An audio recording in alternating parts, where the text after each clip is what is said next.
Hello दोस्तों, स्वागत है आपका हमारे यूट्यूब चैनल सेमेस्टर एग्जाम में, जहां हम आपको रोजाना 2 वीडियो लेकर आते हैं केमिस्ट्री की। यानी कि ठीक है, आज जो यानी एक टॉपिक एक जो यूनिट थी वो मैंने पूरी करा दी दोस्तों। आज का जो टॉपिक है इलेक्ट्रोस्टैटिक कंडक्टेंस की विद्युत चालकता क्या होता है, दूसरी यूनिट शुरू हो गई, जिसका पहला टॉपिक आता है इलेक्ट्रोस्टैटिक कंडक्टेंस। विद्युत चालकता क्या होती है दोस्तों?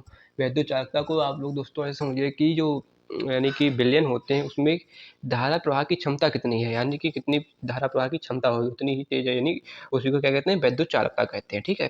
अच्छा दोस्तों, आज का जो मोटिवेशन है वो क्या है देखते हैं। सफलता का सबसे बड़ा रहस्य हर दिन थोड़ा थोड़ा सीखना और नियमित अभ्यास करना। यानी सफलता तभी मिलेगी जब आप थोड़ा थोड़ा सीखते रहेंगे नियमित डेली, और उस पर अभ्यास करते रहेंगे। प्रैक्टिस बहुत ही ज़रूरी है, प्रैक्टिस के बिना कुछ नहीं है। कितना भी आप पढ़ लीजिए, अगर आपने प्रैक्टिस नहीं की, दोबारा रिवीजन नहीं किया, तो सब कुछ बेकार है। तो बढ़ते हैं दोस्तों अपने टॉपिक की ओर। क्या है इलेक्ट्रोस्टैटिक कंडक्टेंस, मतलब कि विद्युत चालकता। ठीक है। परिचय इसका देख सकते हैं क्या, इंट्रोडक्शन। जब किसी बिलियन मतलब कि सोल्यूशन, ठीक है, जो सोल्यूशन होता है उसमें विद्युत धारा मतलब इलेक्ट्रिक करंट प्रवाहित होती है, तो यह कैसे प्रवाहित, तो यह धारा बिलियन में उपस्थित धनायनों मतलब जो कटायंस मतलब धनायन होते हैं, और जो ऋणायन मतलब कि एनायंस होते हैं, ठीक है, कि गति के कारण प्रवाहित होती है। यानी कि धारा जो होती है क्या होती है, प्लस से माइनस की ओर जाती है, फिर माइनस से प्लस की ओर अंदर। ठीक है। ए आयन, ठीक है, विपरीत इलेक्ट्रोड यानी कि विपरीत इलेक्ट्रोड की ओर गति करते हैं, यानी प्लस वाला माइनस की ओर जाता है, माइनस वाला प्लस की ओर जाता है, और धारा को आगे बढ़ाता है। ठीक है। बिलियन की इसी धारा प्रवाहित करने की क्षमता, यानी बिलियन जो होता है उसकी धारा प्रवाहित करने की क्षमता होती है, उसको हम क्या कहते हैं, इलेक्ट्रोस्टैटिक कंडक्टेंस मतलब कि विद्युत चालकता कहते हैं। ठीक है। ये तो हो गया परिचय। अब आते हैं परिभाषा पर। क्या होता है, किसी बिलियन की विद्युत धारा को प्रवाहित करने की क्षमता क्या कहलाती है, कंडक्टेंस। क्या, कंडक्टेंस, चालकता। यानी कि विद्युत धारा को प्रवाहित करने की क्षमता क्या होती है, कंडक्टेंस। ठीक है। यह आर मतलब जो रेजिस्टेंस होता है, प्रतिरोध, उसका भी उसका मतलब का रेसिप्रोकल मतलब यानी इन्वर्स होता है। ठीक है। यानी कि जो विद्युत चालकता होती है उसको हम किससे लिखते हैं, कंडक्टेंस, यानी जो होता है चालकता उसको हम लिखते हैं जी से। ठीक है। सिंबल जी, और एसआई यूनिट की होती है साइमेंस। ठीक, इसकी क्या एसआई यूनिट होती है साइमेंस, इसको एस से लिखते हैं। जी जी इक्वल टू होता है 1/r, क्योंकि आपको बता दिया कि जी जो होता है वो 1/, यानी आर का रेसिप्रोकल होता है, जहाँ जी क्या होता है कंडक्टेंस, आर होता है रेजिस्टेंस। ठीक है। फिर क्या होता है, कंडक्टेंस को प्रभावित करने वाले कारक, कारक क्या क्या है इसको प्रभावित करने वाले चालकता को, तो वो उसमें आ जाते हैं इलेक्ट्रोलाइट की प्रकृति, यानी कि जो क्या होता है बिलियन में इलेक्ट्रोलाइट्स होते हैं, उनकी प्रकृति यानी कैसी है। ठीक है। फिर क्या था, सोल्यूशन का कंटेंट है, सांद्रता कैसी सोल्यूशन की, टेम्परेचर पर भी निर्भर करता है। ठीक है। आयन की मोबिलिटी, किस प्रकार आयन मूव कर रहे हैं। फिर क्या था, इलेक्ट्रोड के बीच की दूरी, यानी जो इलेक्ट्रोड है प्लस और माइनस, इनके बीच की दूरी कितनी, इस पर निर्भर करता है। फिर क्या था, इलेक्ट्रोड का एरिया यानी क्षेत्रफल, इलेक्ट्रोड के बीच यानी कि क्षेत्रफल कितना बन रहा है, इस पर सब पर निर्भर करता है। ठीक है। आप एक देसी उदाहरण से देख सकते हैं, मान लो क्या है, उदाहरण मान लो नमक का घोल है, यानी कि नमक का घोल मतलब साल्ट सोल्यूशन, शुद्ध जल मतलब प्योर वाटर की तुलना में अधिक बुद्ध धारा प्रभावित करता है।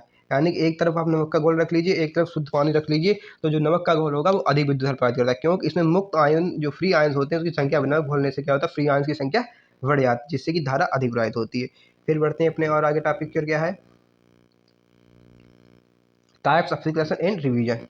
अच्छा, इसका टाइप्स यानी कंडक्टेंस के प्रकार, टाइप ऑफ कंडक्टेंस। कंडक्टेंस दो प्रकार के होते हैं, कौन कौन से, एक तो था स्पेसिफिक कंडक्टेंस, जिसको हम के से यानी कप्पा, इसको कप्पा बोलते हैं, जो के ऐसा बना होता है इसको कप्पा बोलते हैं। 1 सेंटीमीटर क्यूब बिलियन की चालकता को क्या कहते हैं, स्पेसिफिक कंडक्टेंस, मतलब कि 1 सेंटीमीटर क्यूब जो बिलियन होता है, मतलब 1 सेंटीमीटर क्यूब उसका आयतन होता है, 1 सेंटीमीटर क्यूब बिलियन की चालकता को क्या कहते हैं, स्पेसिफिक कंडक्टेंस। इसकी यूनिट होती है, इसकी SI यूनिट होती है साइमन सेंटीमीटर इनवर्स। ठीक है। साइमन ऊपर हो गया, और सेंटीमीटर इनवर्स मतलब कि 1 सेंटीमीटर क्यूब। ठीक है, बिलियन की चालकता को स्पेसिफिक कंडक्टेंस। फिर होता है मोलर कंडक्टेंस, इसको किससे लिखते हैं, डेल एम से लिखते हैं। 1 मोल इलेक्ट्रोलाइट वाले बिलियन की चालकता को क्या कहते हैं, मोलर कंडक्टेंस। मतलब इसमें क्या था, 1 सेंटीमीटर क्यूब था, और इसमें है 1 मोल। ठीक है, बस इतना याद रखो। इसकी SI यूनिट क्या होती है, यूनिट होती है Simon centimetre square mole inverse. ठीक है, Simon centimetre square mole inverse. अच्छा, जो मोलर कंडक्टेंस यानी कि होता है, उसकी जो फार्मूला क्या होता है उसका, डेल एम इक्वल टू होता है कप्पा इंटू 1000/सी।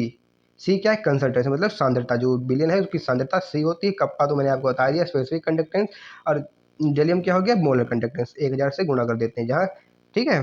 फिर क्या है, आगे क्या है, स्पेसिफिक एवं मोलर कंडक्टेंस में अंतर क्या है, परिभाषा से देख सकते हैं क्या, 1 सेंटीमीटर क्यूब बिलियन की चालकता बता दिया मैंने, जो स्पेसिफिक कंडक्टेंस होता है उसकी जो परिभाषा से क्या होता है, 1 सेंटीमीटर बिलियन का चालकता होती है, ये 1 मोल इलेक्ट्रोलाइट की चालकता होती है, ये बिलियन की होती है इलेक्ट्रोलाइट।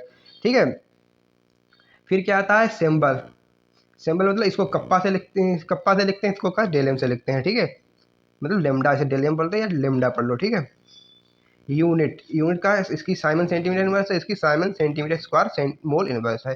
इसकी कंसंट्रेशन पर प्रभाव क्या है, कप्पा बढ़ यानी कि कंसंट्रेशन का प्रभाव बढ़ेगा तो बढ़ने पर कप्पा भी बढ़ जाता है, ठीक है। इधर डेलियम घटता है, यानी कंसंट्रेशन का प्रभाव, जो कंसंट्रेशन बढ़ेगी तो क्या है, मोलर जो होता है, मोलर कंडक्टेंस जिसको लेमडा एम लिखते हैं, वो घट जाएगा, ठीक है। फिर उपयोग इसका, इसका उपयोग यानी कप्पा का उपयोग होता है विलयन की सामान चालकता मापने में, ठीक है। और जो लेमडा एम होता है उसको दो विलयनों की तुलना करने में उपयोग होता है, ठीक है। अच्छा, अब इसके उपयोग एप्लीकेशंस देख सकते हैं क्या है, जो यानी कंडक्टोमेट्रिक टाइट्रेशन में इसका उपयोग होता है, ठीक है। फिर इसका वाटर प्यूरिफिकेशन, वाटर वाटर की जांच करें कितना वाटर साफ है कितना नहीं है, यानी प्योर। फिर का केमिकल एनालिसिस में होता है इसका, फिर बैटरी एवं इलेक्ट्रोकेमिकल सेल्स में होता है, जो बैटरी और इलेक्ट्रोकेमिकल सेल्स आती हैं उसमें यानी कि इनका प्रयोग होता है। फिर होता है रिसर्च लेबोरेटरी, मतलब कि जहाँ लैब में रिसर्च की जाती है वहाँ इसका उपयोग होता है। अच्छा, एग्जाम टिप याद रखने की टिक क्या है, जी बराबर वन अपान आर मैंने आपको पढ़ा दिया ऊपर, ठीक है। फिर लेमडा एम जो होता है कप्पा इंटू 1000/c के बराबर होता है। कंडक्टेंस की एसआई यूनिट क्या होता है, साइमेंस होती है। और स्पेसिफिक कंडक्टेंस की एसआई यूनिट क्या होती है, साइमन सेंटीमीटर इनवर्स होती है। क्विक रिवीजन मतलब माइंड मैप क्या होता है, देखो। इलेक्ट्रोस्टैटिक कंडक्टेंस डिफिनेशन आई, जी बराबर वन अपान आर, ठीक है। फिर उसके बाद फार्मूला निकलता है डेल एम यानी लेमडा एम बराबर कप्पा इंटू 1000/c। जिसके फैक्टर्स क्या क्या हो सकते हैं, इलेक्ट्रोलाइट्स हो सकते हैं, टेम्परेचर और मोबिलिटी पर निर्भर करते हैं, ठीक है। फिर क्या होता है, इसके बाद टाइप्स, दो टाइप्स को, एक स्पेसिफिक एक मोलर, ठीक है। और इसके एप्लीकेशंस होते हैं वो टाइट्रेशन, बैटरी, इनमें सब में लेबोरेटरी रिसर्च लेबोरेटरी, इसमें सब में इसका प्रयोग होता है। तो दोस्तों यहाँ पर हमारा ये आज का टॉपिक पूरा होता है, ठीक है।